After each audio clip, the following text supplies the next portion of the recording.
Good morning. It's currently 6:50 a.m. on Monday, July 27th, 2015. I'm Christiana Ellis, and I just spent half an hour reading AV Club reviews of Bojack Horseman's second season. This is 5 more minutes. Not that I regret reading the AV Club reviews of Bojack Horseman's second season precisely, but I don't know that it was the best use of my time first thing in the morning. I do have to get ready for work after all.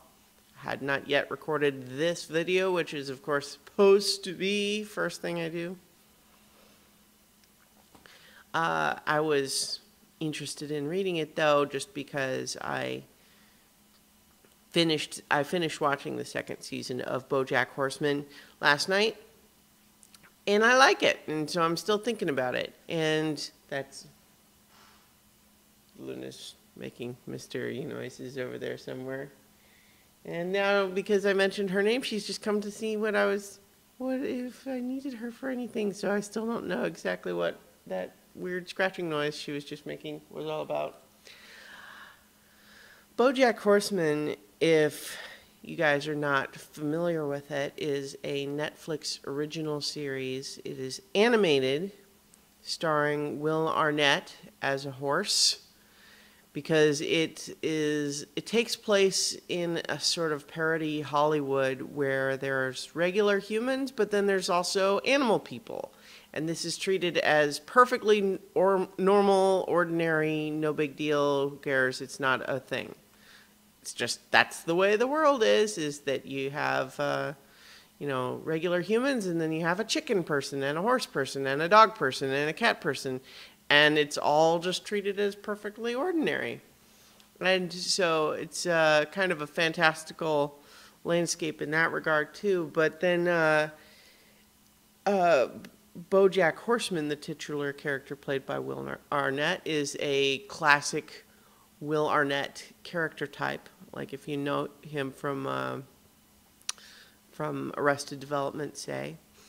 Bojack is a character that in the 90s was a very famous sitcom star for being on a popular but relatively bland sitcom called Horsin' Around, where he was a horseman who adopted 3 human orphans, and wackiness ensues. And of course, Bojack has not really made anything productive since then, and he's mostly just been living on residuals, and he's kind of a narcissistic, self-involved, depressive personality who, it's kind of like that interesting blend of self-loathing and narcissism, which is a devastating combination. And then the whole show, just in general, really walks this line between really just silly, absurdist stuff related to all the animal people, and just kind of playing with those ideas, and then actually treating the emotional issues of the various characters with more respect and seriousness than you might think, given that it's a cartoon about animal people. Shout out to many of the members of the cast as being awesome. You have Amy Sedaris, who is Princess Carolyn, who is Bojack's talent agent, and she's a cat person. And then you have Mr. Peanut Butter, who is a dog person and Bojack's best friend / mortal enemy, who basically... He's played by Paul F. Tompkins, who is awesome. I love Paul F. Tompkins and everything. And he was on a very similar but derivative sitcom as Bojack called Mr. Peanut Butter's House back in the 90s too. And he has also been living on just residuals because he's got kind of this pie-in-the-sky optimism view of the world. He's a dog, and he's embodying all of these dog-like traits in the sense that he's really always excited about everything, and he says lots of things that would be perceived as sarcastic if they were coming from somebody else, but you can tell that Mr. Peanut Butter really cares because he's You know, he's just that kind of guy. And of course, it's a great foil for Bojack, because Bojack is the one who's always feeling like, you know, even when I get what I want, I don't feel good about myself.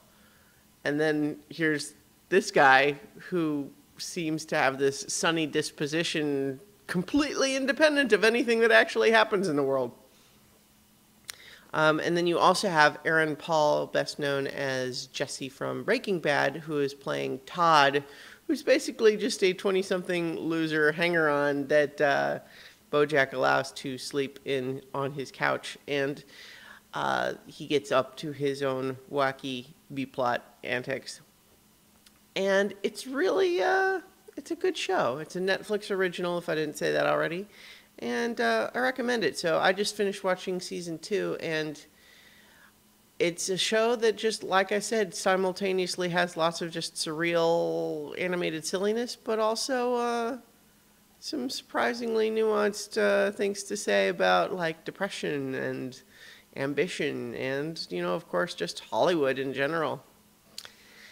Anyway, I'll talk to you guys tomorrow for 5 more minutes.